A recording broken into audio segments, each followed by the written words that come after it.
What's good, everybody? Back from the ashes, we rise again. Black Phoenix Podcast, MC TR. Still here, still thriving. TR was good. It's all good over here. It's been a wild week. You just made me aware of some Syria, Russia walling out. Like it's been a while. You can't have a normal week in the United States or even in the world, but that's a topic for another day. Yeah, indeed. I had my first in-person hater of the podcast pull up. In person? Oh yeah, she had a lot of smoke about our Ironheart conversation. But again, she was defending Ironheart TR, but she has the same problem a lot of people did that were dropping reviews. She I didn't think listen to our whole conversation. yeah, I thought you like Ironheart. What is she? I mean, Yeah, she kind of have issues with I shut you. it down with one question. I said, "Did you watch the entire conversation, or did you just look at the title of the video?" And then she admitted that she watched the first 2 minutes. So at that point, I was like, "Well, have a good day, ma'am. Nothing else to say." Yeah, I well, we it's all about being in the podcast space and getting clipped up and everything. But I yeah, people crash out. We're gonna talk about somebody else, some other folks crashing out over somebody, but it's a very wild thing. No doubt, no doubt.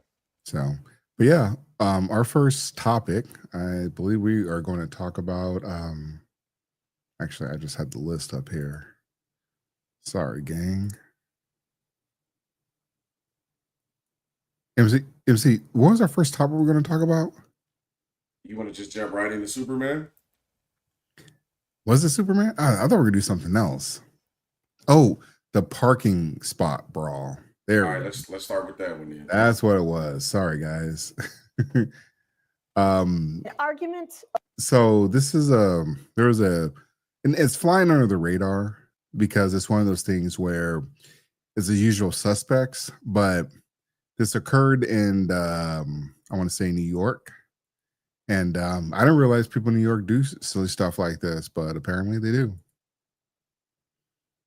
Over a parking spot in Queens turns violent. A resident in the Ridgewood neighborhood says Queens. one of her neighbors used a garbage can to try and save a parking spot on the street. And when she couldn't find Jeez. anywhere else to park and tried to move it, words were exchanged and fists started flying. And No one was residents who live hurt. in the area say that this brawl was years in the making. Eyewitness News reporter Crystal Cranmore spoke exclusively with the woman who was attacked. I couldn't tell that I was getting hit in the head and everything. I was just trying to defend myself at the time. Cell phone video shows 21-year-old Jada McPherson taking blow after blow. It just all happened so fast. Her agenda was to pull my head. That was their main agenda. Like it's 3 against 1, and I'm like 130 pounds barely. The fight started over an issue New Yorkers know all too well. Parking is like hard to find. McPherson said she was returning home from work when she was trying to park her car on Putnam Avenue near Onderdonk Avenue in Ridgewood, Queens, Monday evening. The guy, he came and put a garbage can behind my car to like prevent me to park. I circled the block like 3-4 times. I came back and I'm like, it's been like 30 minutes and you're still here. A verbal altercation with a man and 2 other women, police identified as Andrea Dimitru and Sabrina Starman. I'm not gonna lie, I called her an immigrant, but she called me a slave and she called me a monkey. Quickly turned violent. Medics treated McPherson at the scene and arrested Dimitru and Starman. Neighbors say they are family and there have been issues with them holding parking spots for years. It's not worth fighting. But across the street, with the garbage cans, they're trying to hold the spot. He sits there monitoring it, and that's what happened. I heard voices and looked out the window and saw arms flying. If you're coming home at rush hour, it can take like up to an hour to find parking. McPherson says Thanks, she's ready Brad. to put this tragedy behind her and has even found a lesson through it all. It gives you a different look at life. Like, you understand what I'm saying? Like, certain things, you just have to like let it be. Police have charged 45-year-old Andrea Dimitru and 21-year-old Sabrina Starman with assault. Authorities are still looking for a third individual. In Ridgewood, Queens, Crystal. Yikes. MC, thoughts? So I had the privilege of going to New York for the first time earlier this year, and one thing that they say that is 100% facts: there is nowhere to park there. If you have a car, you're in New York, you're gonna be getting cracked to pay somebody to park. That's literally the city that never sleeps, and there's nowhere to park. You're better off on public transportation. So parking is valuable. That I get. What I don't get is that was a 3-on-1, TR. That was not fair at all. They jumped, and one of them was a guy. I thought it might have been two out of the three, but they identified two of the assaulters as women. So that doesn't make it right. But again, man, New York is going to New York, man. Like I'm gonna steal a quote from all people in Charlemagne the God. Some of the craziest people in the world Yes. live in New York and Florida, and I believe that wholeheartedly, man. That is literally the definition of FAFO right there. But she held up pretty well for running the fade with three different people, but they were completely in the wrong for jumping on her like that over a parking space. Yeah. Was it worth it? That's all I want to know. Was No. it? I mean, the folks see New York. I mean, we don't live in New York. I would be really surprised if some stuff like that happened where I'm at, and it might be a little bit different where you're at too. But when it comes to New York, they choose violence. They choose fisticuffs. They choose the iron. They choose a lot of things before. It's almost a run towards the violence, honestly, because she knew it was going to be a confrontation. She knew there were going to be some people there. Not to mention there was a guy there. There was a guy towering over her, and there was another guy that was there too. And she still ran into it. She ran into that fight. That could have ended really badly for her. This speaks to, like, we've had this conversation about how women jump into these brawls, and they end up, getting their face cracked. And this is also a good case why you should not have that fake hair, because as soon as she walked in there, that hair got pulled. And so, I saw some hair, some extensions or braids or fake hair flying everywhere. Those are the things that are going to be used against you when you're going to do a fight or get into a fight. And nobody knows what could happen in the fight, which is why, as a woman, she should have avoided the fight. There were other men there. There were other men, like, standing on the stoop.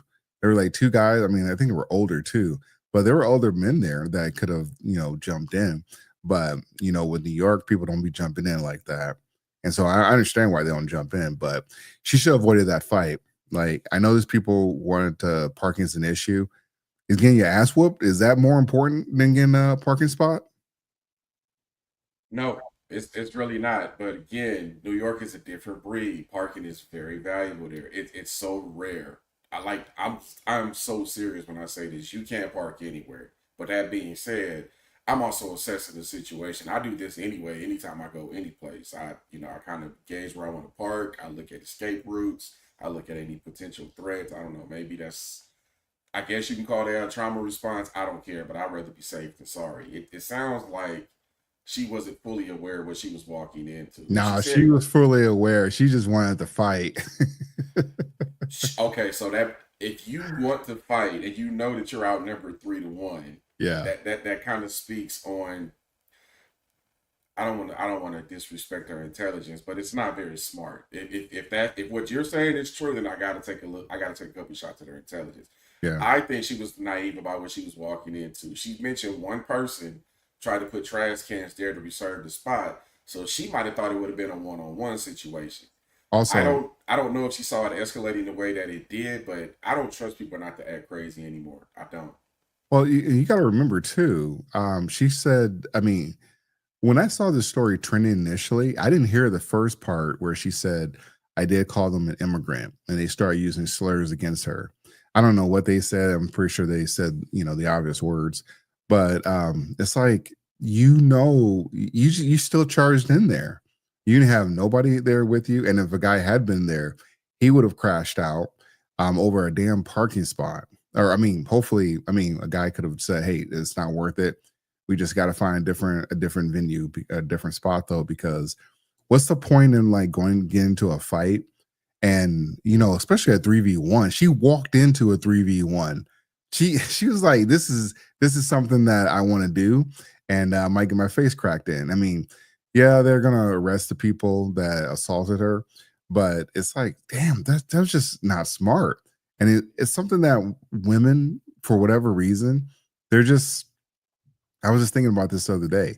Women act like those you ever seen those nature shows where they see like the antelope just grazing, don't have a care in the world, and then a lion just shows up and just devours the baby or some of the elderly, or even with alligators. I'm like, damn, y'all don't see the alligators? This is how they just think it's on easy mode.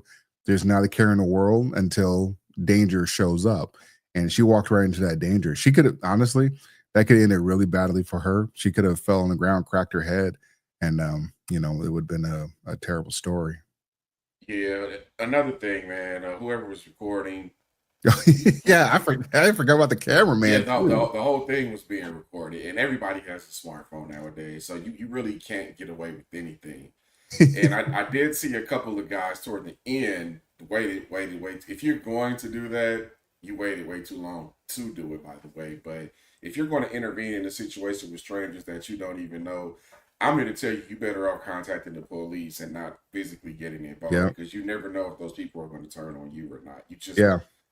I'm speaking as somebody who's been jumped trying to break up a DV, and I've talked about that story before, but you just never know, man. You better off just letting the authorities deal with it. Yeah, Seriously. especially in New York, though. I want to say I don't think I've ever crashed out with a chick just doing something really silly though. But there's been a couple close calls though, or at least when you're trying to save them from danger. But hopefully, it wasn't anything too, she had any lasting effects though. But it wasn't a smart move on her part. It was a smart move of those people. But something tells me they weren't playing with a full deck anyways. Yeah, and one thing I know about driving in traffic, it's gonna bring out all the racial slurs. Because I've probably been called an N-word 2 times in my life, and both times it was in traffic. Jeez. So I completely I don't know what is.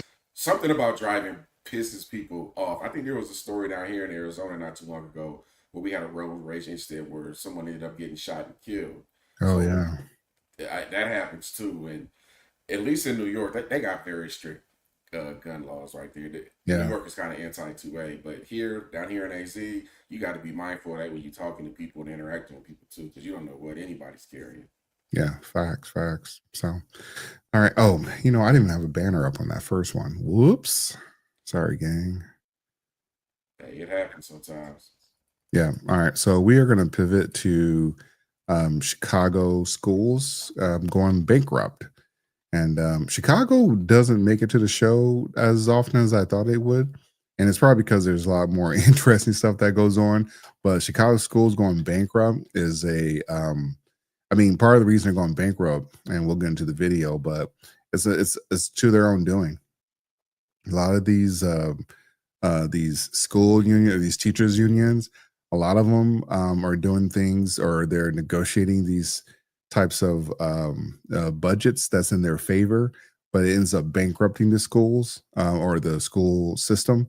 Or you have someone like Brandon Johnson, who is from the school system. He used to be a teacher, but also he was shilling out money to the immigrants too, as well. So illegal immigrants, let me correct myself. So it's unfortunate what's happened over in Chicago, but they got to keep learning. They got to learn the hard way. Yeah, they do, and we'll see if they actually do something about it or not. Yep. So, all right. So let me get this video. And this video is by I forget her name. Her name is Danielle Carter. She's a part of the Make Chicago Red. Yeah, flip Chicago red. Yeah, flip it red. All right. Is it going to take for you all to get your head up out of the sand? Chicago, we are bankrupt.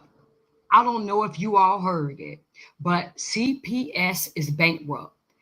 We are facing a $734 million deficit after the Brandon administration spent over $600 million giving illegal aliens free everything.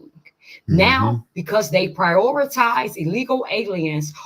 And just real quick though, I can never understand from black people in Chicago, or black liberals, white liberals, and then Latino liberals, this the whole group of people. And I separate them because they all should feel some type of way, like not just like as individuals or just as like just being Chicago residents, but this is just a terrible look on how it appears to, like, you gave all this money to illegal immigrants. You would never do that for the black people in that community or for white liberals. You wasted all this money on people that that again, they're illegal, but that money could have went to, like, saving or not saving, but enhancing the communities or community schools at that matter of fact. And then Latinos, like, you gave all this money to illegals. Like, that's why I don't understand why a lot of these, why they never say anything about this. That is taxpayer money that they gave to a bunch of illegals, and they moved Chicago kids out of certain school areas too. So the school got shut down. They would move the illegals into that school. That's why I don't understand why they're not really upset about this. And Danielle, she's been telling them for months. They don't listen to her, and she's black.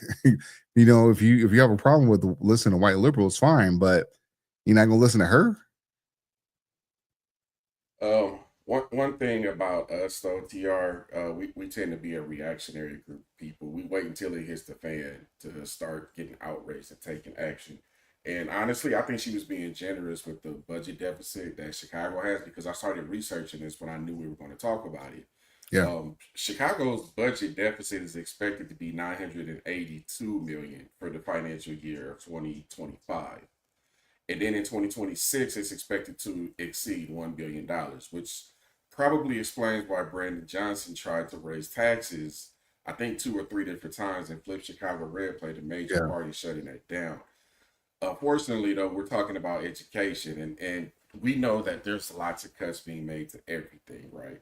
Mhm. Not just education. We're talking. You guys watch the news. We know SNAP. There's going to be cuts in SNAP. There's going to be all other kinds of cuts coming down, Medicaid. But education is the toughest one because the United States, at least in terms of GDP, outspends every other country on cost per student. I think the average, if you took every education district in the country, I read this morning, was pretty close. I think it just surpassed 20,000 per student per year. But yet it's not reflective in our STEM related studies like the math, sciences. We're actually getting dumber as a country. I talked about this before too. Our reading comprehension is getting worse too. And now you're adding stuff like AI, which is doing your work for you. We actually just passed the law here in AZ that teachers can't use AI to grade papers anymore. They told students they can't use it to write, but now teachers can't use it to grade. So you have tools that are thinking for you that take it away from your critical thinking and research skills. And now you're starting to see that there are countries spending less than us on education and getting better results. You can immediately look at countries like Nigeria and Japan and clearly, and even India. They spend way less than we do, and they're cranking out more doctors, more engineers, etc. So this tells me that the problem we have, obviously we overspend, but there's a cultural problem too. And this is an American thing. We got to get back to being like smart about our budgets. At the basic root of it, TR, if you're spending more than you're making, something has to get cut. Yeah. And that's offensive to a lot of people for some reason. I don't know why, but yeah, this is it right here. And what these cuts in education are going to do is it's going to force parents to better parent their children. No, hell no. It will force them because they're going to be losing resources. You have no choice. Either you're going to sink or you're going to swim. You have no choice. They're sinking. A lot of them are sinking, and it's unfortunate because if they can't even do it now on one hand, parents are definitely at fault, but also they elected another communist mayor. Like, I thought Lori Lightfoot was a bad mayor. They went another level with Brandon Johnson. And Brandon Johnson, he made all these campaign promises, didn't deliver on any of those. And now the kids and the parents are going to have to pay the price for it, though. And if they had what they had currently for resources, because they're about to lose some teachers.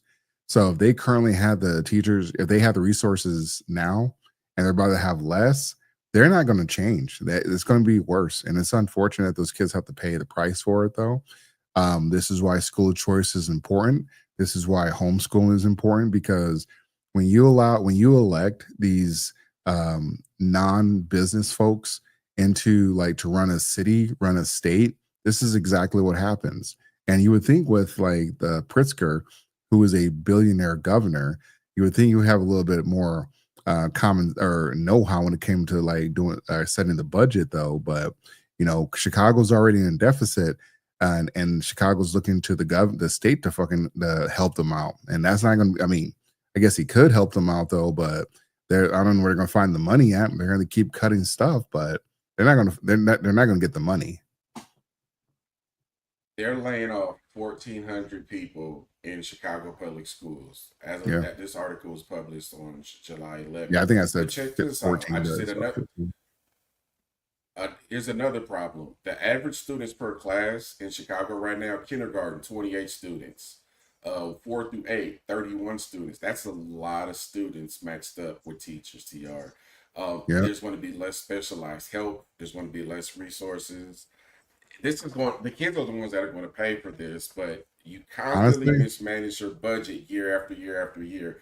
And they're not disclosing what their largest budget items are, but I think most of us know it's immigration right now. So honestly though, this is the kids are gonna have to pay for the sins of the parents. You know, a lot of those kids are coming from like a 2-parent home, and they're gonna have to pay for the sins of their parents. So all these adults, all these liberals, all these socialist communists, they're gonna have to pay for it, just like New York's about to find out if they elect Zohan in there. So yeah, it's unfortunate that Chicago's about to go through some more devastation to their school system, but don't expect any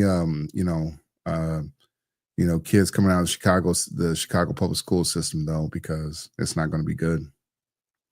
yeah, and I'm not going to make this political because I've worked with a couple of PTA associations, and I live in a city that's very red within a state that's purple. And even in the city that I live in, PTA is constantly begging for parents to come to meetings and get involved. Matter of fact, every single school district I've been a part of with my daughter, there's always that same, we need help. Can y'all show up to these meetings? We need X, Y, and Z. We're trying to plan this. We don't have enough resources. And it's the same story every time, TR. I think a lot of these parents, unfortunately, we live in a society now where they tricked us into saying that 2-parent incomes were the ideal. Everybody's working and exhausted, overstressed. They don't have time for these things, and your kids are the ones that are going to pay for it. The kids, in essence, have to figure it out on their own. Yeah. And what we're realizing is that's not happening. So now, as a parent, you got to change something up. Somebody's either going to have to stay at home or go to part-time or something, because you need to be right there with them studying. You need to be right there at those PTA meetings talking about what they want to teach for the year, what's on the syllabus. Because a lot of these parents that are outraged on, we talked about the whole LGBT agenda in schools and in children, they don't even see these agendas and syllabus until right before classes are starting. So at some point, you're going to have to stop depending on the schools to parent for you and get back to parenting yourself. Somebody had to say it. Over the citizens, now they had to lay off, 432 teachers and 677 special ed assistants. We've been trying to warn you all. Chicago flips red. We've been screaming from the rooftop. We've been trying to warn you guys. We are bankrupt. The Democratic Party, Governor Pritzker, just in the 2025 alone, the budget he spent for illegal aliens is $2.5 billion. Sure it is. Governor Pritzker has spent and is planning on spending $2.5 billion for illegal aliens alone just for the year 2025. We've been trying to warn you all. These people do not care about the citizens, the American citizens, the Illinoisans, or Chicagoans. They don't care. We are bankrupt, but What do the administration do and your aldermen? They make sure they voted to give themselves a raise, all while still lining their pockets with our money. And yeah, Brandon Johnson got a raise too. So yeah, it's and that's a problem. That is a problem. That's what I'm saying is when you elect these folks that have never run a business and don't work in the private sector, this is exactly what's going to happen. And he is doing kickbacks to the people that, you know, got him into the want him to seat. So he works for the teachers. He doesn't work for the citizens, his constituents. This is bad all the way around. And those teachers, unfortunately, it is what it is. Y'all elected a socialist communist. This is what you get. The kids, they're going to have shit grades. That's what they deserve. It's just what it is. Because the people see Danielle gets so much smoke for being a Black conservative and being a Black conservative woman. And nobody ever wants to send any smoke to Brandon Johnson. They've been quiet about it, though. I was actually wondering, like, what's been going on in Chicago? They're always quiet about it. And now your kids are about to pay the price. So, yeah, unfortunately, there's no saving Chicago. You know, there was a body of water. I would say sink it because it ain't going to be saved. Same thing with Atlanta and New York. But, you know, that's how I feel. And they already pay a lot of taxes in Chicago. I go there at least 3 or 4 times a year, and that's one of the first things I notice when I'm paying for gas or I'm getting food or trying to go to a game or something. They get taxed heavily, and their solution to everything seems to be raise taxes. Yeah, that's going to piss the right people off at some point, and it's going to end your job. Yeah, spending it on our replacement, which is illegal aliens. I don't know what is it going to take for you all to open your eyes and see what's going on. The Democratic Party has abandoned every American citizen. They no longer, and I don't believe they ever have, represent you Americans.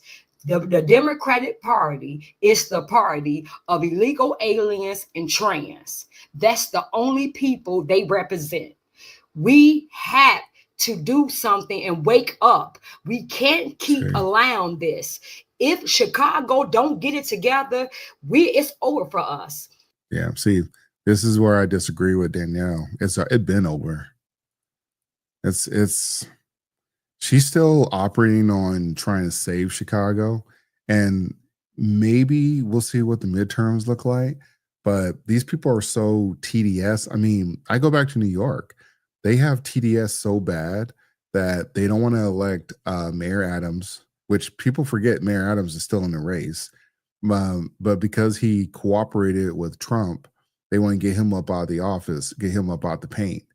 And there's a Republican who could potentially win that race because they're going to be splitting the vote because Cuomo, he's not stepping out.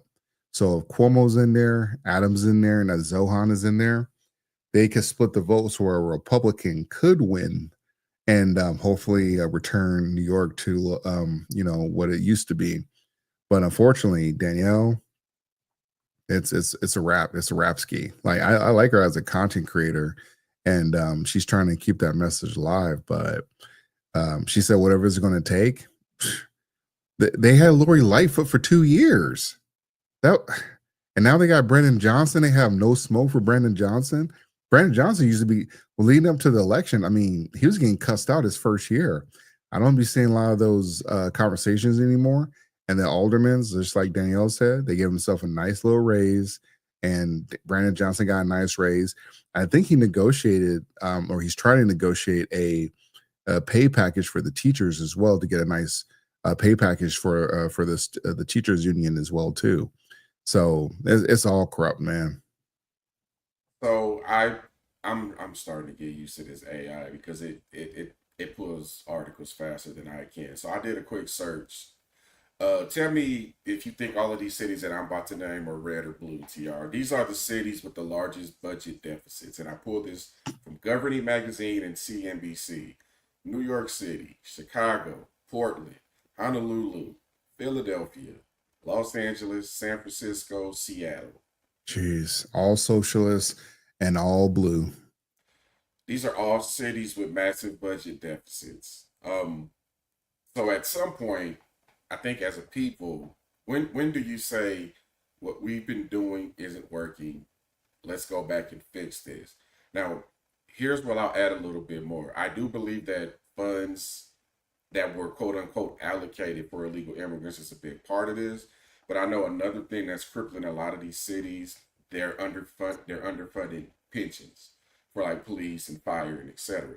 They're to a point now where they can't afford to pay some of these. So they're taking that money from somewhere else to meet their pension obligations. All while having shortages in police officers and teachers. And they're getting pressure from all the same unions associated with both too. So you've got quite the problem here, all of these cities. So hopefully, I don't know if it's necessarily over TR because Chicago, we're talking about Chicago right now. Chicago is too big to fail. At some point, either the state is going to have to step in, there's got to be some emergency funds somewhere. Now, if they do happen to get somebody elected, that's red. They might get some federal support. But I know one Oh, they thing ain't that no Trump, federal support. if they get somebody that's red in there, I wouldn't rule it out. Oh, But I, yeah, you're right. If somebody, yeah, yeah, yeah, if you get somebody with a whole different mindset that comes in with a whole different mentality for a budget and has a plan, hmm it's feasible. Bailouts happen all the time, and Chicago is a very important city to the United States. So, it does. California as a whole has a budget problem, but what people don't realize is California is too big to fail. I think we get one third of our produce in the United States comes from California. So some of these entities are literally too big to fail. So it'll be interesting to see how this is rectified going forward because California is never going to elect a red governor. I mean, Arnold Schwarzenegger got in there, but I don't see that happening again. But at some point, you need a fiscal conservative that's going to help you balance the budget, like a true fiscal conservative, not one who says they are. hmm yeah. Well, honestly, anybody would be better than some of these Democrats running these cities. We didn't get a chance to talk about this or get put it on the docket. But do you remember Tiffany Henyard out of Dalton, Illinois? Yeah, I remember Tiffany here. So she's been ousted, but the new guy, the Jason Howes, who's the new mayor of Dalton in Illinois, he just gave himself a nice little pay bump that he lobbied for prior to getting into the mayoral seat. So it's it's just scum. Just if you want to start stealing money, get into politics. Apparently, so. You know what's crazy, TR? We both do corporate work, and our raise and bonuses are affected by company performance Yeah. and personal performance. But somehow these people, despite having terrible, terrible budgets and problem after problem after problem, just keep rewarding themselves with raises. It just drives Yep. me crazy. Drives Yep. me nuts. Politics for real. The All right. tricks. We are gonna jump to a new topic. The Superman. Superman review. Actually, let me update that. I know some people know what we're talking about, but I'm just gonna put 2025 on there. MC, what were your thoughts on the Superman movie? I liked it. I'll come off right away, and I'm probably standing alone when I say this. I wasn't the biggest fan of Henry Cavill being Superman. And I Damn! thought that Holy shit!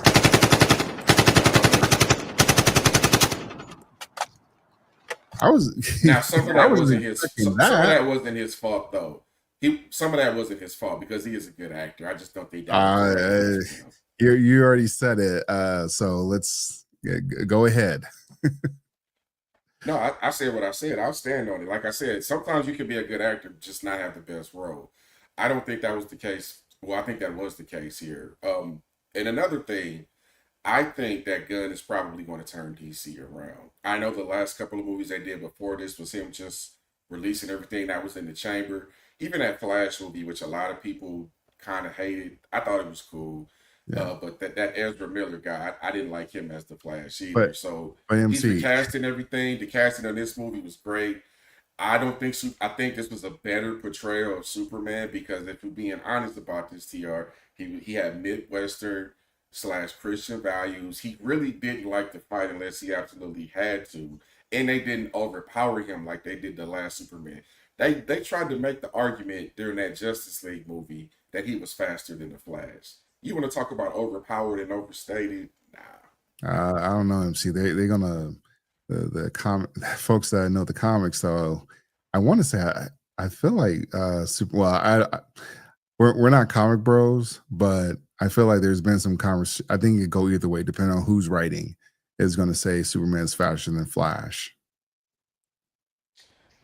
Show me an example where Superman ran back and traveled through time because of how fast he was running. Did he do that in what was it, Superman 2 or 3? When he went back and he spun the earth around? He did spin the earth around, but did he travel through time? That yes. Did you? I don't know if you've seen it. Did you see the old Superman movies, or do you remember seeing them? No, I didn't. Yeah, I'll admit that, but I would argue that he's not faster than the Flash, especially if you know about the speed force and what it's fully capable of. But go ahead, Tio. I get all that. I get okay. This was MC. We're on a different side on this one. I thought it was bad, honestly, though. And even though, see, you know, the crazy thing about it, a lot of people are saying they loved it, or critics say they loved it. And I don't really feed into critics, or especially I listen to the audience more than the critics. And they're all saying that they're loving. I did see it, and I saw it like, you know, almost on opening weekend. And I walked out of it. This is supposed to be the lead off into the, you know, the James Gunn verse. And this was not a good showing, though, because for one, you said they depowered Superman. And I would say, yeah, to some degree, you may have to depower him a little bit. But this is a problem. He got his ass kicked every single time. He had to get help from the dog. He had to get help from Lois. He had to get help from pretty much everybody. I think there was only one time where when he's doing a little spin cycle thing with the that they stole from Iron Man in the first one, was it the first one or the second? No, I think it was the second one. The one with Rhodey. So when they are back to back, and yeah, that was the second one. We did the laser spin. But anyways, I didn't think it was a good version of Superman. I think the actor playing Superman was okay, but what they did to him, they just made him like I get the whole pacifist role, but when you're saving like squirrels, and then I didn't like how they did some of the setups there too, because I didn't have a problem with Lois Lane. Actually, pretty much all the characters or people, the actors, I didn't have a problem with any of them. I think Mr. Terrific, the crazy thing, the best battle, as far as I'm concerned. Yeah, but the best battle in a Superman movie was Mr. Terrific. Yeah, isn't that insane? And the only person that should be saving Lois Lane is Superman. Mr. Terrific saved Lois Lane. And then the Justice Gang, I wasn't a fan of Hawkgirl though, because there's something off about that whole mask thing, and it just looked really weird to me. But I like Green Lantern, and it'll be nice seeing some other characters in the on the big screen, get some more screen time though.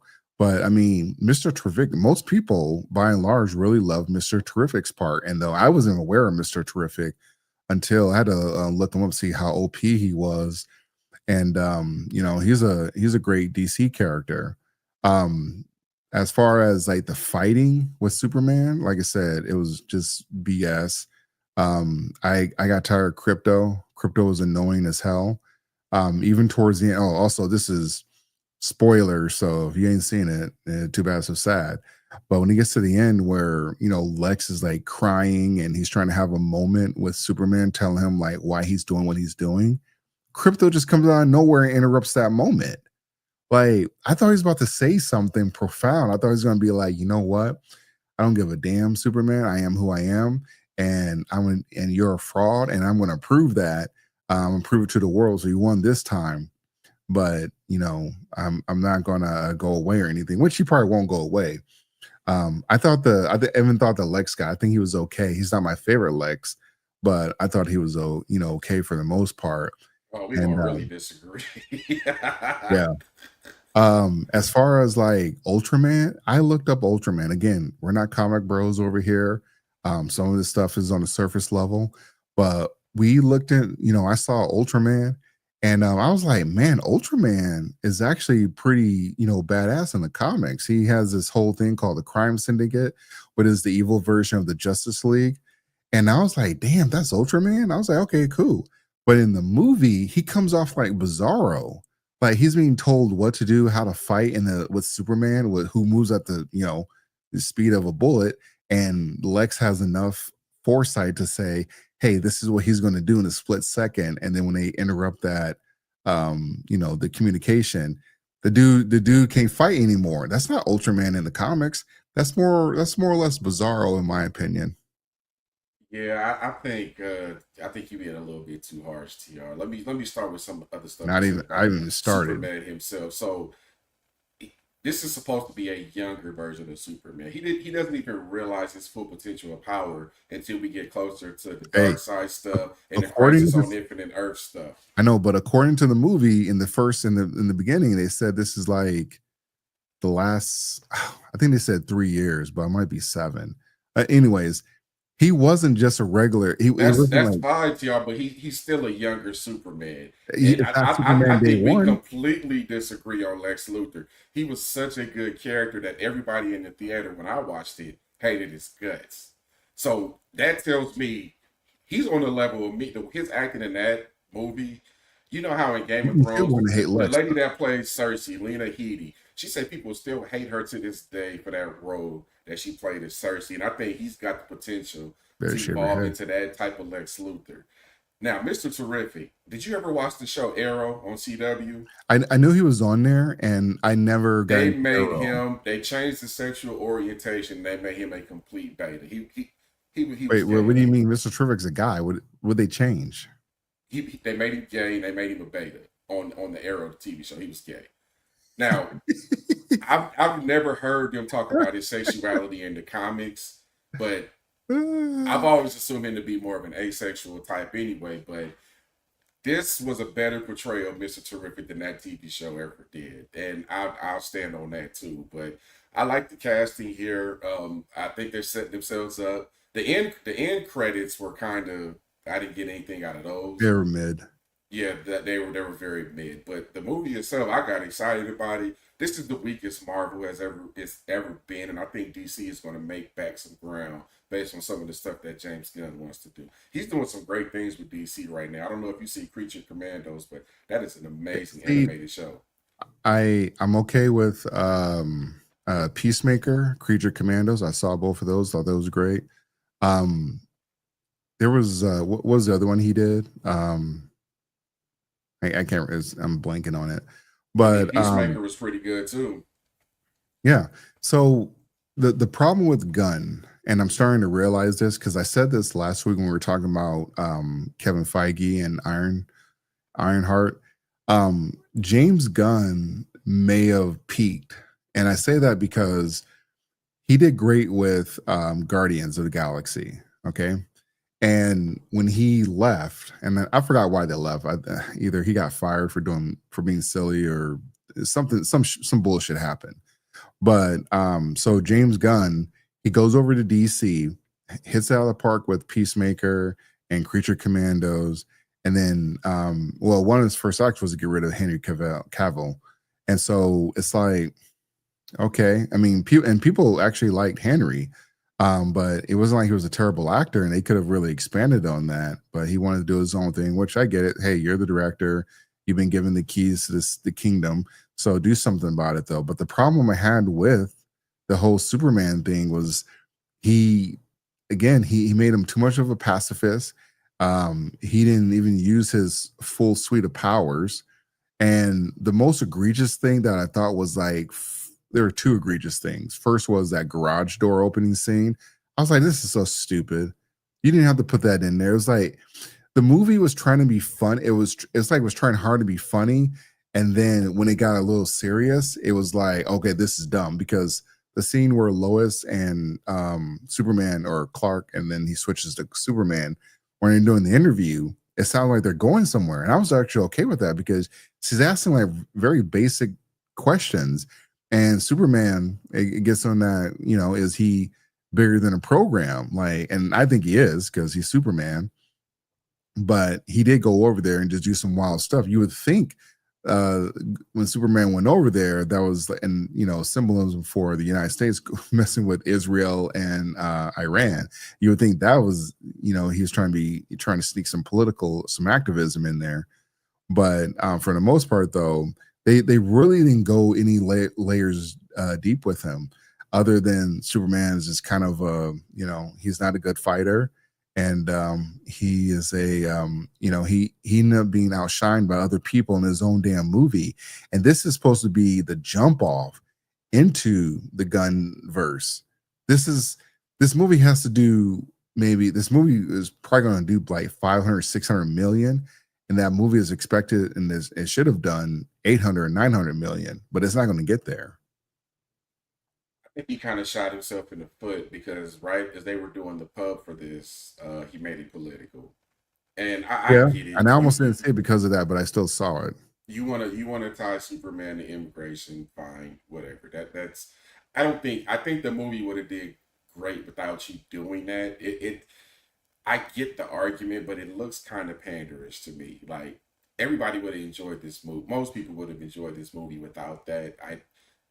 Given the current times, you wanted to insert that in there to kind of show her, hey, everybody, I'm still liberal. Nobody cares, dude. Just make a good movie. People literally don't care about this anymore. Don't fall into the Marvel trap. So you want to have Marvel results. Marvel is struggling right now. They need a home run. They haven't had one in a while, and you don't want to follow that. Do your own thing, man. Just focus on putting out good work. Yeah, and I'm going to share a quick video that I found on Ultraman. Like I said, James Gunn, he probably heard who Ultraman was, and he misused Ultraman. They should have just went Bizarro. They should have just used Bizarro for the Superman clone, but this was like a big misstep. Who is Ultraman? Ultraman is the evil version of Superman from Earth 3 who gains his power from green kryptonite and is depowered by yellow sunlight, making him the complete opposite of Superman. In the world of DC Comics, Earth 3 is a parallel universe where heroes are villains and vice versa. Ultraman is a member of the Crime Syndicate, a group of superpowered individuals who rule their Earth with an iron fist. He is often depicted as a ruthless and malevolent counterpart to Superman, using his powers for selfish and destructive purposes. While Superman draws strength from Earth's yellow sun, Ultraman's vulnerability to it is a significant weakness that sets him apart from the Man of Steel, making him a formidable adversary in their encounters. Who is Ultraman? Ultraman. That's who Ultraman is. You tell me if James Gunn, if it was a good move to utilize use Ultraman the way he used him, because to me, like I said, that's Bizarro, because Bizarro's not really smart. He's just strong. He's a carbon copy of, Superman, but he's just not a formidable bad guy. Ultraman, that's a whole nother level. Yeah, I kind of thought they were setting up a Bizarro story in the future myself, but we'll see how that goes. But at this point, TR, I'm kind of wanting to give me an example of a DC and Marvel movie that you would give an A+ rating, because it seems like you seem to be a little bit more picky than I am when it comes to stuff like this. Not even picky. Like, I think we could probably say Wolverine and Deadpool was a fantastic movie, shitty story, but it was a fantastic movie. The Peacemaker series is fantastic. I can't wait for the next season to come out, which is a DC property. And I'm not going to say I'm on that whole bandwagon thing with the Snyder Bros, but I didn't have a problem with the Justice League and the Superman and the Batman. The Snyder Cut or the original Justice League? Oh, the original. I didn't watch the Snyder Cut. I was like, fuck all that noise. You might want to watch the Snyder. I know it's like 3 hours, but there's so much stuff in there that wasn't in the original. Oh yeah. No, I'm sure there was, but the problem, yeah. So yeah, there's a lot of MC and DC movies that I like. I'm honestly though, if this Fantastic Four movie comes out and it's a big flop, and we're already hearing some things, it might be a wrap for Marvel, and it might be a wrap for like superhero movies in general though, because I know they got the Supergirl movie coming out, which no one asked for. Supergirl is popular, but I don't know if this is like James Gunn is the person to be you know, putting out these properties, these DC characters, because if the, like I said, this Superman movie might just do 500 million. And this is the month for all superhero movies and dinosaurs because the Jurassic Park movie just came out. One more thing that I did not like about the Superman movie was what they did to, the Clark or Kal-El's parents. They basically told him that he is to conquer them and then, take a harem. Like, what the hell are y'all doing? That was so unnecessary to display something like this or to have that make a talking point. Because most actually, there's two things. Because I brought up his parents. I didn't like what they did to Clark's parents either, because they made them very folksy. Just like they don't know who they. It's like they just found out their son was Superman. I was like, the father's like, is Clark gonna be okay? Like, what? He's Superman. He's gonna definitely be fucking okay. What are you talking about? Like, and why would Lois even fucking that we agree on? Yeah, we definitely agree on that. That's what I'm saying. Like, James Gunn just did a lot of silly things. Crypto got way more shine than he deserved. I know a lot of people like that damn dog, but it was just, and it was just one of those things where they did more things to make sure Superman was not super. And like I said, the best fight scene was with Mr. Terrific. And Mr. Terrific's not even like overpowered like that. I mean, with his T-spears, but he did a lot of hand-to-hand combat though. So that actually made it kind of cool that he was fighting that way because he's playing to his abilities. And then I thought there was some unnecessary stuff that goes on though. But I really wanted to like the Superman movie. It just wasn't good. I disagree. So this is one of those ones I'm actually excited to see what happens next. So I'm all in on DC right now, and hopefully Marvel can save themselves. And I know all you comic book heads are going to come for us in the comments because y'all know everything about everything. So go ahead. Hey, I don't mind the comic bros getting in here. It's just that, like I said, when it comes like, some of there were a lot of people that like the Superman movie, people that are generally critical that they like the Superman movie. I was really surprised to hear that they enjoyed watching the Superman movie. Look, I know a lot of people gave Superman Returns a lot of flack though. You guys, I mean, that movie was better than this movie. So take that for what you will, but that Superman Returns is way better than this movie. Just go see that one.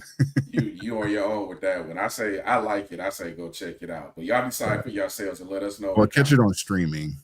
Let us know in the comments what y'all thought about it, because we obviously disagree on this one. Definitely. So, all right, we're gonna get to some fun drama.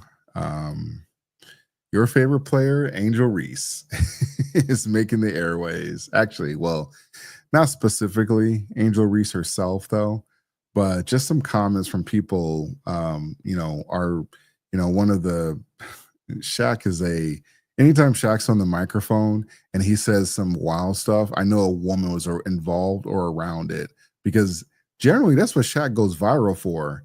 You would think it'd be more for basketball stuff and no TNT thing. But no, he generally goes viral for just saying wild and outlandish stuff. And this is one of those things he said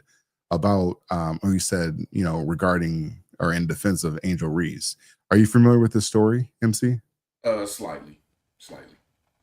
Okay. Are you aware what led up to it?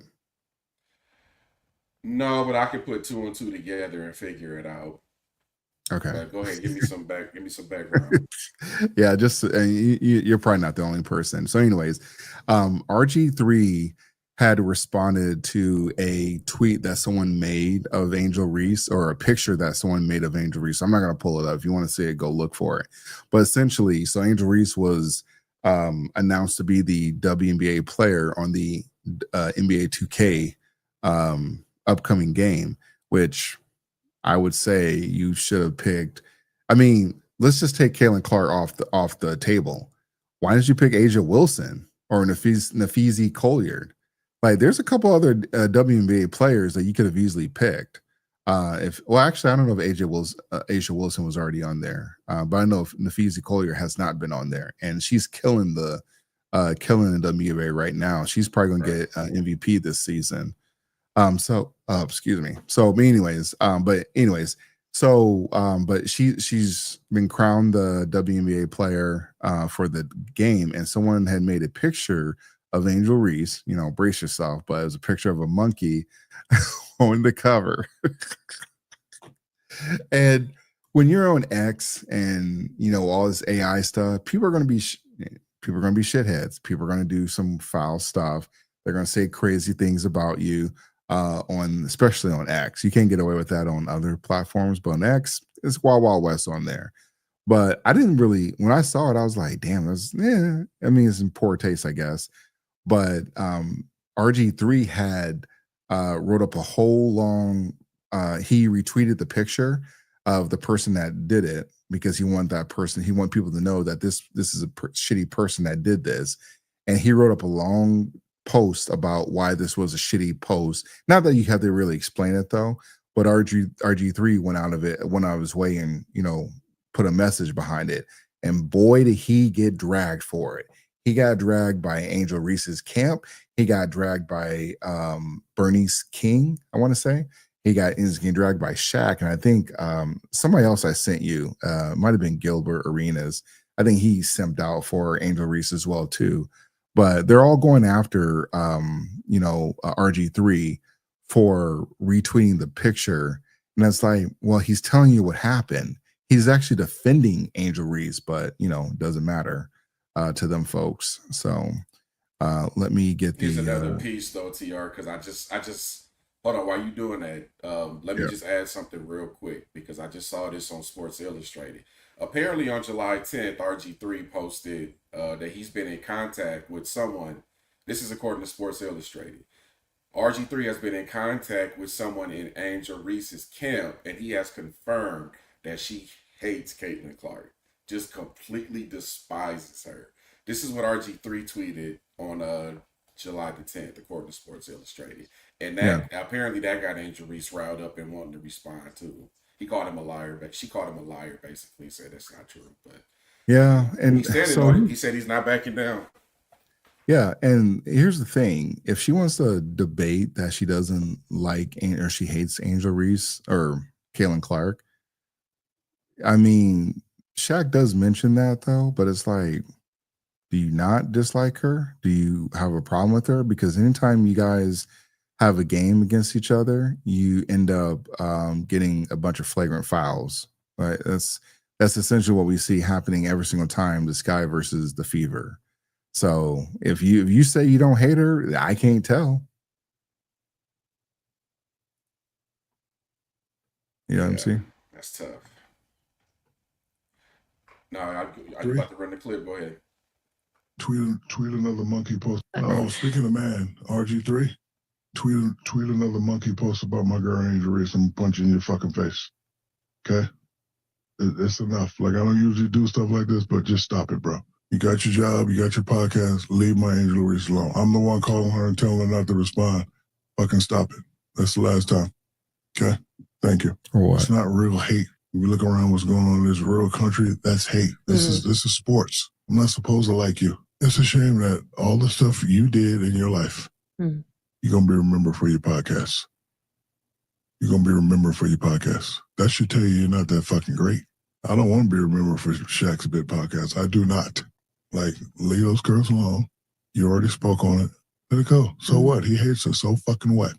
I hate you now for messing with her. Now what? Say something about me. But she's not going to respond because I'm the one calling her and be like, baby, keep it classy. Because she's not soft by any means. You're from the streets. But I'm like, you're beautiful. Don't Angel Reese from the streets. These fools, because he's a fool. You don't even have G14 classification to say that. I would respect it more if Lisa Leslie said it. Like, that's y'all category. Stay out of them people's category. That's y'all's category. So I can't stand these gay. He's just said a whole bunch of simp stuff, but I cannot stand these simp ass, these old ass. And remember, Shaq's the same guy that tried to purchase the X-rated video of Shannon Sharp and that chick. Like Shaq was trying to dirty Mac on that so he can go viral and leak that information because Shannon and Shaq don't get along. He's also the same dude that told Angel Reese, if you want to put some butts in seats, you need to put some booty shorts on. But that's supposed to be his quasi daughter or whatever. Like that's supposed to be like his he's supposed to be someone he's supposed to mentor. Like this is bullshit. Like I know, like I said, when Shaq goes viral, I know there's some bitches are around. Straight up, that's all it is. He's just simping out for women on here.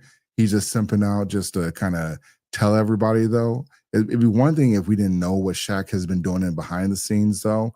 But I mean, Shaq slid in the DMs of what's her face? She was with a lot of those. The Home Depot worker, the one that went viral. The Home Depot girl, but the other one who was going viral and who switched to Muslim and then she's not Muslim anymore. Brittany Renner. Yeah. Like Shaq is a goddamn joke, straight up, man. I wish. Let me let you land first before I start talking. Go ahead. I pulled the tweet up, TR, while you were talking. I'm just gonna pull some critical phrases out of here because every time we talk about Angel Reese, there's always some goofy who leaves a comment that we are shitting on her for no reason. RG3, I'm gonna just highlight some of the things he said. This has got to stop. There is no place for racism in this world. Angel Reese should never be depicted this way. This will never be okay with me. I will not attack her or her family. I always keep it basketball. Some people made it about race. I never did. I never will. All that being said, Angel Reese or any black man or woman should never be called or depicted as a monkey ever. I would have asked Shaq what his problem was with that tweet. He didn't even read it. He didn't even know about it. Now, you could argue, okay, maybe he shouldn't have published the image. Okay, if you want to be picky, you can argue that. But I have absolutely no problem with this tweet, which, by the way, the last sentence says, there is no space for racism in this world. What problem do you have with that tweet, Shaq? I'll get to Angel Reese in a minute, but Shaq is overreacting. Yeah. And he's definitely... out. Yeah, this is a complete... You're talking about doing physical damage. You're Shaquille O'Neal. People know your net worth and who you are. And you're talking about punching somebody in the face Mr. Papa the John. next time you see them. What are we doing here? Like, yeah. I wish, and we're going to talk about this when we go to our next story. I wish men would get back to processing and debating and speaking to each other like men, because Shaq is overreacting. Angel Reese is a different story. It seems to me like she doesn't like criticism, and her fans certainly don't like her being criticized in any way. You got people like Shaq too. Yeah, but now I'm talking about her fans because I made a comment, and you and I both did, about her layups not too long ago. We actually made it before Lisa Leslie said something to her about it, and we got smoked for that. But when Lisa Leslie said it, okay, I get it. Lisa Leslie is a legend, and it's probably holds more weight coming from her. But if we're both saying the same things, you're going to sit here and tell me that one person was wrong and the other person was right? Right. Like, people don't make any sense, man. People are really, really frustrated. Here's my thing with RG3. I don't listen to his podcast, but when I do, I've never heard him say anything that was like out of bounds or out of pocket. Yeah. I think people have these preconceived notions of him because of who he married and the type of person he is behind the scenes. We talked about when Ryan Clark tried to air him out earlier. In an earlier Ryan Clark episode. tried to air him out again. Yeah, and that's what I'm saying. I want all of these people that are going to bat for Angel Reese. And y'all tell me in the comments too if you disagree. Tell me what is wrong with RG3's tweet. If you want to say maybe he shouldn't have retweeted the image, okay, I'll accept that. But outside of that, tell me what was wrong with that tweet that he sent out, because I see nothing wrong. See, okay, so RG3, this is where RG3 is going to get some smoke from me. Okay, RG3 knows that the majority of people that, and I see it mainly from black men and usually from black men, not so much black women, unless he's talking about Angel Reese. He knows he's going to get some smoke. And even though he was trying to, I'm going to say it, white knight for Angel Reese, I was like, who gives a fuck if people are saying this slander about Angel Reese? We know it's not true. Why are you going on X and trying to police people? You worry about your own fucking self. And because you and again, I'm I'm on RG3's side. What I'm saying is that don't even try to save her. If the fans are if her fans, her camp, people are gonna start lying on you because now it's up in the space about RG3. Oh, it was the whole thing about the black women comment too, is what Ryan Clark tried to air him out on. So anytime he talks about Angel Reese, he's gonna go viral because people are gonna say he hates black women or he has a problem with Angel Reese for XYZ reason. And RG3's just had balanced takes. I like his takes. Like every now and then I see his takes. I was like, okay, yep, that was a good take, RG3, or that was a bad take. He needs to stop trying to white knight because there's a bunch of people that get dragged on the X. If you don't want to see the shit on X, take your ass to Facebook, take your ass to IG, so you don't have to worry about this so much. If you get on X, X is Wild Wild West. And we saw what X used to look like before Elon Musk took over and when X is right now, though. So if you want some good shit to go, then you gotta let some bad shit slide. And I'm not condoning or supporting what that person wrote, but now you want to get into fucking censorship. You want to start telling people what they can and can't do. There's a lot of crazy stuff that occurs on X, especially from Republicans, Democrats, Trump. I mean, all the slander that went towards Kamala Harris, I'm like, yeah, y'all kind of went too far with that one. But it's all jokes for the most part, and everybody's having fun. I just have a problem with RG3. Worry about your wife and worry about the women in your circle that are under your covering. That's who you should worry about. Not trying to protect Angel Reese. Obviously, she has Shaq. She's immobilized the whole simp army to go come after you. So now you gotta fight all these battles because because you stuck your nose in Angel Reese's business. And Angel Reese probably didn't even know about this cover. She probably had it all muted and everything. But the problem is that's the only smoke I really had for RG3. It was just that he shouldn't got involved with any of that stuff. That's the one thing that's a misstep that I believe he had because it was completely unnecessary. And now he has to fight all these other dumbass battles. The one criticism of her he had in this tweet, TR, he did what all news reporters do. We forget that RG3 is in the media now. Yeah. He worked at ESPN. He might not be there anymore, but he still reports stuff. He said he talked to someone in her circle that confirmed that she hates Caitlin Clark. Yeah, but I don't think those two things are Maybe connected. you got a leak in your circle. Maybe you got a leak in your...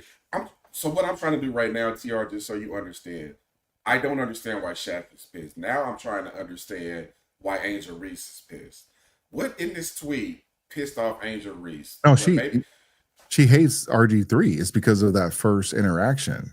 So no matter what RG3, she's a public figure. She got to get used to this. She ain't never gonna get used to it. I mean, honestly, Angel Reese acts like a lot of women where they think, hey, that's unacceptable, TR.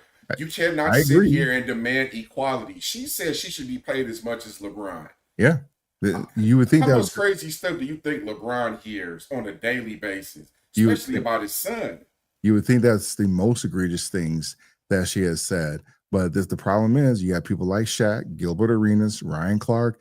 As soon as they hear any type of slander, they put on their capes and they start running out and they immobilize a whole bunch of other dumbass simps who don't even watch Angel Reese play. And so they start immobilizing, they start getting all these hate campaigns on X, and then now you trend anytime you speak on Angel Reese. Like I said, he was just trying to save her and ended up blowing up in his face. And Angel Reese ain't never going to forgive RG3 for anything. And Shaq is the other thing too, we got to remember, Angel Reese is on Shaq's shoe liner, or part of Reebok, the whole Reebok family. Yeah. So it's to his benefit to make sure he comes out here and shields for Angel Reese. So Reebok, really. Here's my thing, TR. Here's what I'm gonna do if I'm RG3. I'm gonna call Shaq's bluff. I'm gonna say, all right, Shaq, let's do this. Let's put some boxing gloves on and let's go 5 rounds in the ring for charity, or let's go 5 rounds in the ring for a salary, because Shaq is 53. RG3 is younger than that, and Yeah. and I'm willing to bet that RG3 might have an advantage in the situation. Yeah, like that. I'm putting my money on RG3. So you're right. But I've seen call his Shaq bluff. on TNT. Call his bluff. Like, all right, Shaq, let's put the gloves on and let's go. Let's go to Netflix and sell a deal. Let's do this. If you really want to hit me that bad over something that I said that wasn't out of pocket, in my opinion, let's go. Yeah. No, every time we talk about Angel Reese, somebody either hits me up personally or writes on the comments that we're too hard on her. So I'm asking all the Angel Reese people that think that we're being ridiculous. I want you to tell me in the comments why this tweet was out of line. What about this tweet was out of line? I will read them, and if you say something that I agree with, I am very proud to come back on here and say, okay, you were right, I was wrong. But as far as I'm concerned, there was nothing out of pocket about this tweet. Yeah. It was just because of the person that tweeted it. That's all it was. That's all. The person that 100%. tweeted it. And you ain't gotta like him. That's fine if you don't like him. But for you to talk about threatening violence, come on, man. We gotta do better. Well, I'll go one step further. See, it's always, and I shouldn't say always, because I have seen some white men get a lot of smoke, but for some reason, it's just easy for black men to just shit on each other in the public space. Like Shaq went on this podcast. Nobody knows who this podcast is, but he went on this podcast, and the only thing that they're going to be viral for and known for is this take. That's it. No one's going to remember that podcast that's supposed to catapult them, because there's two women on there, and I don't know what they were talking about, like completely, like whatever the entire segment on. But Shaq went out of his way to bring RG3 back into the conversation, shit on RG in front of those women, and then shit on RG, for the clicks and everything too.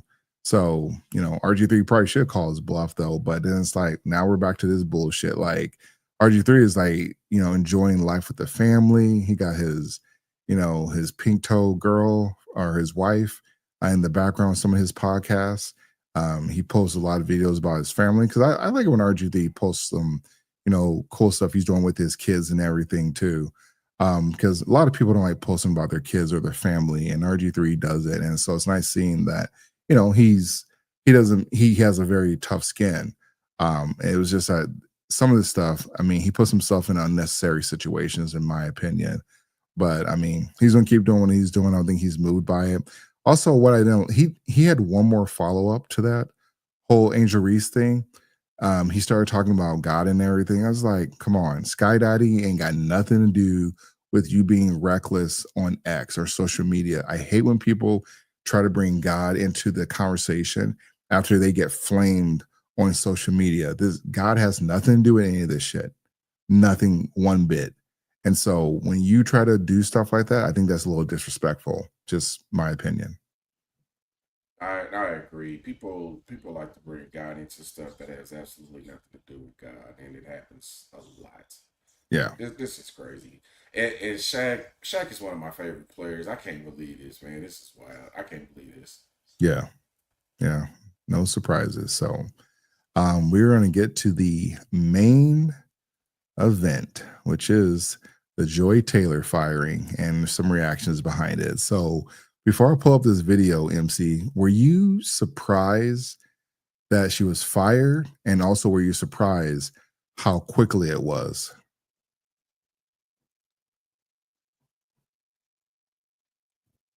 How quickly it was, yes, I was surprised. But was I surprised she was let go? No. She's kind of proven herself to be a liability at this point, at least if you're Fox Sports. She is. So yeah. We talked about her previously when we were talking about when this scandal all came out. She was caught saying if she got caught doing anything wrong, she would just lean on Me Too and use public sympathy to get out of it. So yeah, I don't have any respect for women who abuse their feminine power. I just don't. Yeah, I gotta say, for me, I was actually surprised that they did fire her, because at this point it was all hearsay. And so I was like, well, when it comes to hearsaying women, it generally goes to the woman. But I forgot that the lawsuit came from a woman, so that canceled it out. And so I believe that's why she got fired. But in addition to that, though, the amount of simps that came to Joy Taylor's defense, now y'all motherfuckers unemployed. Emmanuel Acho, especially Emmanuel Acho. Like, that dude is what I've learned when you do a lot of this social media stuff, when you start doing podcasts, you start seeing people who are really here just to educate and entertain. And then the people are they getting paid to entertain people or just to say whatever, because Emmanuel Acho is one of those people. He's just paid to try to big up Joy Taylor. And the story that people don't really talk about is how Joy Taylor and Emmanuel, this is all alleged because I have no proof, other from what Marcellus Wiley said. Marcellus Wiley said they ousted him. They pushed him out of his own gig. So, maybe that's his, what do you call it? Revenge, or there's a better saying when it comes to revenge. But I was a bit surprised that they fired her so quickly and that she was fired at all. I thought they were going to sit on this and make it, like people forget about it. The guy that was involved with it, he got fired a long time. I knew he was going to get canned. So that was definitely automatic. That was the Charlie Dixon guy, right? Yeah, pause. Yeah, I think that was him. Wait until you hear Whitlock's response. But let's start with Stephen A. Reasons that you might not be hearing anything from her, nor Skip Bayless or anybody else, because they can turn around and sue, and they got their. Also, do you know who this woman is? She appears on his podcast from time to time. Okay. I forget her name. Okay, she's a regular. She must have forgot about her green screen, but. Think about the allegations that have been thrown out against them. Think about, the need that they may feel to retaliate. And as a result of that, I think that is even further requirement for people to be careful. But let me tell you why I wanted you on here, Tori, because I have to admit, I'm pretty pissed off. Now, there's a few people's names I'm not going to mention because, damn it, they ain't worth it, okay? And I get that. But there's a few men out there that are acting like, this is the perfect excuse to justify why we make the argument that women don't belong in the industry. This nigga. Which is an incredibly egregious thing to say, okay? They'll look at any woman sitting in a host chair or any woman that's a reporter out there or any woman that has He's right, host chair. And all of a sudden their credibility is being questioned. My thing, what I'm more appalled at by rather even that is the women all over social media that are allowing it most egregious, Tori, is the abundance of women out there who are laughing, who are pointing the finger at Joy Taylor with a profound level of guilt as if they know. Even when they throw in the word allegedly, they do it with smirks on their face, sort of dismissive, because in this business, we know how to speak with our body language, not just with words. And not only that, they're using it as an excuse to question her credibility. Now, I don't know what happened, but let me tell you what I do know. I know that I've seen Joy Taylor on TV a lot over the years. Have you noticed in this video that most of the pictures, Joy is covered up, and they had the swimsuit. Yeah, and they had the swimsuit, but they make sure not to pan down. We know how she portrays herself. We know exactly how she portrays herself. That was a bit interesting. I think that was it of the first part of the clip. You want me to play the second part of it? Yeah, play Whitlock's response because I know that's going to be interesting. Well, before I do, Stephen A is doing the same thing that Shaq was doing. You mentioned it earlier, so I didn't. This is my first time seeing this clip though, but yeah, there's a huge simp problem when it comes to sports. These men go out of their way to elevate a lot of these women, and I'm not saying some of these women cannot hang with them, but you guys are elevating. Like, if you're going to elevate somebody, and dare I say it, you might as well put Jemele Hill back on there. At least Jemele Hill, she might say some crazy stuff, but she does know sports. And she does go viral for a lot of non-sports related. Like, if she's not being political, Jemele Hill all day. When she's being political, different conversation though. But when it comes to, like, the Molly Karam and Joy Taylor, you cannot tell me that these women know sports to the level that a lot of these men do. Like, they're not journalists. They're not sports. I mean, they're sportscasters, but they're not journalists. They didn't cut their teeth trying to, get the big stories and having these in-depth conversations with a lot of these athletes. Like, they didn't go in those locker rooms. They look good, they fit a role, and they got hired. And yeah, they've elevated themselves. Molly Karam has elevated herself, and we know why Joy Taylor has elevated herself to the role that she's in. But Stephen A. Smith, like, this is on a rival network. What you care for? Because he's trying to, this is on his non-ESPN affiliated podcast. For one, he wants those clicks and those views. No, I get all that though. I mean, here's what kills me about Stephen A. Smith. He went out of his way to have former WNBA players come on First Take and discuss the WNBA. And I don't know if you remember this, TR, but they essentially came in there with the same talking points. You're not doing enough. Men aren't doing enough for the sport. Oh, yeah. We're underpaid. We're the victims. In essence, they kind of went at Stephen A. Smith a little bit. In the way that he got smoked for that. Yeah, like he bought them in on the alley-oop, and that was how they repaid him. So I suspect Stephen A. is doing this. And I'm just going to say it. This is the Black Phoenix podcast. If you can piss off a woman and inspire her to click, subscribe, and follow you, that's low-hanging fruit in the podcast space. He's going to say exactly what he needs to say to make y'all think that everybody is misogynistic and hateful to get those subs and those followers. And for him, it worked. So I can't argue with the results, but I can argue with the intention of it. Yeah, for real. That looks like the next segment is 217. Yep. While you getting that ready, I'll just say this. Joy Taylor has 800,000 followers. She'll be fine. She'll do a podcast, and all these people that want to see the girls out, they'll come check her out. There'll be a few people that actually care what her takes are. She'll do something independent. She'll be fine.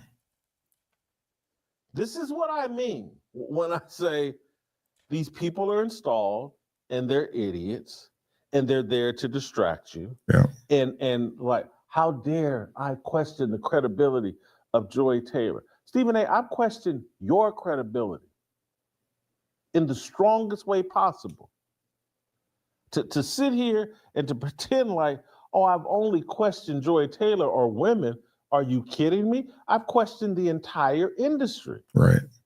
That this is all a rigged up system to promote idiocy and to promote willful ignorance. And so that people are in denial of the facts and the truth. And so, yeah, if you're going to have a Stephen A. Smith, you got to have the Joy Taylors of the world. You have to take something, sports that have been dominated by men, conversations about sports which have been dominated by men, and you have to inject feminism into that conversation so that men like Stephen A. Smith will talk like women. And he does that regularly. And I've pointed it out that this is the problem with all of these guys. They get around a woman, and the next thing you know, they start pandering. Yeah. And if it's an attractive woman, oh my God, there's no limit to what they won't say. And so Stephen A. Smith, upset with me, can't really talk about it because he's scared of me. I get it, but I'm trying to. This is how uninformed Stephen A. Smith is. Because at one point, I think in one of these clips, he mentioned something about, and we got to make sure that that's part of the clip. We got to. He mentioned something about Joy Taylor and Taylor Rooks doing a podcast together and how great it is. And I'm just like, they messed up on that. So uninformed. And again, if you're going to. All right. And just for everyone knows, Taylor Rooks has not been on that podcast for Joy for what, almost 2 years? at least for a year and a half. So I can see why. I mean, Stephen A. gets a lot of his information. I mean, a lot of these, these personalities, they're scripted. There's like, Jason Whitlock said, they're installed. They're like bots. They have a whole script team. They got a whole, director and everything telling them how they need to talk, how they need to present themselves, how they need to be. They're not real people. Like you see us fumbling through stuff. We're real people and we're trying to put it all together. Stephen A has definitely built himself a nice little platform. I shouldn't say that's disrespectful, a big platform, especially when he just jumped in there a couple of years ago. And so he's elevated the platforms. He's a hard worker. Nobody's saying that he's not. And he definitely, I appreciate his sports conversations. But when it comes to politics and definitely pop culture stuff, Stephen A is way off, though. It's always slanted towards how the mob is feeling, or agenda groups, I should say. TR, I've said this before and I'll say it again. Two things that I've said before and I'll say it again. Number one. Muted. Oh, am I on mute? Can you hear me now? You there? Okay. Yeah, I'm here. Nope. Can't hear you. Yep. What the hell? MC might be checking out, gang. Man, all right. Hold on. I'll be right back. Still can't hear you. Gonna come back in. Yeah, I'll come back in. Leave and come back. All right. So, anyways, like I was saying, Stephen A is just one of those folks that he's paid the talk, which is a great gig, but you can't take him serious. You can't take some of the things that Stephen A is, especially when it comes to politics. Stephen A has the ability to get access to a lot of Republicans and conservatives. Yep. I was just saying. Stephen A has the ability to get access to a lot of Republicans and conservatives, but that's what I was just saying, TR. I think I was going to make two quick points. Yeah, go ahead. Stephen A is setting himself up for something political. We can see based by he's been talking to the Sean Hannitys. He just had to sit down with Bill O'Reilly. He's doing that on the other side with CNN, MSNBC. He's setting himself up for something political. Yeah. But also, what I was going to say, I never thought I would agree with Jason Whitlock as much as I have been lately. But one thing that I'm starting to notice, Jason Whitlock attacks arguments. Yeah. But I know him and Stephen A. Smith, they hate each other so much. If you watch the rest of that clip, TR, he does start to do a couple of personal jabs at Stephen A. But Stephen A. has done the same too. But we had a previous conversation about women in sports and how it impacts people. And I say this all the time. When you bring a woman into the room, it changes the energy of men because they start code switching. They're not being themselves. They're walking on eggshells, and they start to pander. So what happens is you have to, if you're going to bring a woman in, she has to know what she's talking about, and she has to have the understanding that I am not going to change who I am just because you're here. Because that's going to weaken your takes, and it's going to weaken the product that you're putting out to your listeners. There are lots of women, like there's a woman named Trista Crick. She works with Mason Cam. I noticed when she goes on that show, they don't switch up at all. They still talking about getting sloppy toppy, chicks that they busted down back in the day. They don't switch nothing up. But when you have people like a Joy Taylor who walks in and joins a panel, or even certain names at ESPN that I won't get into right now, it changes the conversation and the energy, and it's no longer authentic. That's the problem. And that's what Jason Whitlock was saying. Yeah. And Jason Whitlock, for the most part, and before I start, a lot of times we got to try to find content. And so Jason Whitlock actually does have a lot of good takes. When he starts talking about Stephen A, I'm like, all right, you're doing too much, Whitlock. We can hear the personal jabs in his arguments, but he ain't, again, it's one of those things. He ain't always right, but he ain't always wrong either. And so Jason Whitlock, he should have a bigger platform, but because of the animosity that people have towards him, he doesn't. I'm sure he's doing pretty good on his own platform, but he got fired from Fox Sports, and I don't know if he was ever at ESPN. Well, he had to be, because him and Stephen A have gotten into it, I believe. I don't know. Someone will fact check. They used to work together at ESPN. Oh yeah, okay. So that's what I thought. But yeah, unfortunately for a lot of these, these personalities, they're doing things. They do things that end up, that compromise their show, such as First Take. And everybody was loving First Take when Skip was on there. Skip left, the dynamic changed. And so they pushed Molly Karam up. They brought in all these hosts. And then it was, hey, we're going to bring, Shannon over here. This is great opportunity. And that's actually kind of blown up in their faces. So there's a lot of things that, they're trying to do, but they've compromised themselves, which is why they might have the most ratings for their time slot when it comes to sports, but no one's generally going there for sports, unfortunately. They've been losing people. They'll probably just go to Pat McAfee or some other sports takes. Like when it comes to sports, there's really only a couple places that I listen to sports, and ESPN. I listen to more Stephen A. when it comes to non-sports stuff though. But when it comes if I do listen to politics, it's a very small amount, and that depends on the guests he has. Because when he had Candace on his show, he didn't know what he was asking Candace. It's almost like he fed his questions in the chat GPT to say hey, give me 5 baseline questions to ask Candace, and then she'll carry the interview, which Candace is an amazing interviewer or interviewee. And so it's unfortunate that Stephen A can't really get to that next level when it comes to talking about politics and current events though. But this was some major simping. He didn't even need to simp out though either too. But this is why I have a problem when it comes to we have daughters, MC. I've come to realization that a majority of men out there are just weak, simp, beta, white knighting, because there's some, even with the Joy Taylor, we're talking about from people that are most people are probably yeah, this is probably a good thing, and she's a POS, blah, blah, which I agree with. But there are still a lot of men out there that are still supporting Joy Taylor. I'm like, what is wrong with y'all? She said she's going to Me Too. She was going to Me Too a guy if he didn't, or she's going to Me Too her way to the top. Last time I checked, men hate stuff like that. And women, you would think there'd be more voices from women from all walks of life.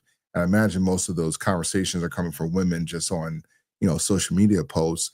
But when a man messes up, when a man of say Diddy, we saw everyone come out of the woodworks to denounce Diddy and say this is a farce, and in the verdict results in that trial. But for Joy Taylor, it's just crickets for the most part.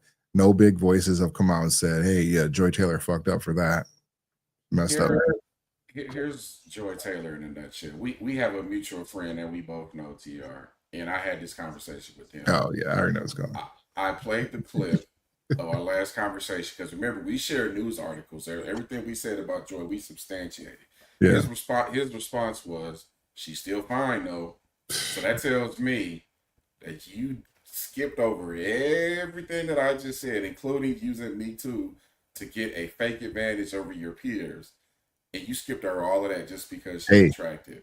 And those are the types of men who have the loudest voices right now. And that's the problem. I got one better for you, Meg Thee Stallion. I saw a clip of people saying yeah, you still got to make her work with Meg. I'm like, the fuck? She put homie in the prison system he lost 10 years of life messing with Meg. Tory Lanez. Yeah. But hey, do what you guys do. You ain't got no discipline. This is why the prisons and the cemeteries are never gonna go broke. I mean, they can't go broke. The cemeteries can't go broke because people are always dying. But the prisons, yeah, they never go on broke. Invest in prisons because y'all do stupid stuff for women all the damn time. Yep. And I can't tell you how many men that I've seen let a woman just wildly disrespect him just because she was attractive. Yeah. It's actually sickening to see. It really is. But that's your life. It's better you than me. And I'm not that guy. Hey, facts. So, all right, that is going to wrap up tonight's show. We'll be taking a brief break next week, and then should be back at it. We might be at a different time, but we'll get that figured out on the back end. Pause. MC. No, that's it for me. This is another good one in the books, man. Y'all keep being great out here. Stay cool this summer. All right, we out. See you. Peace.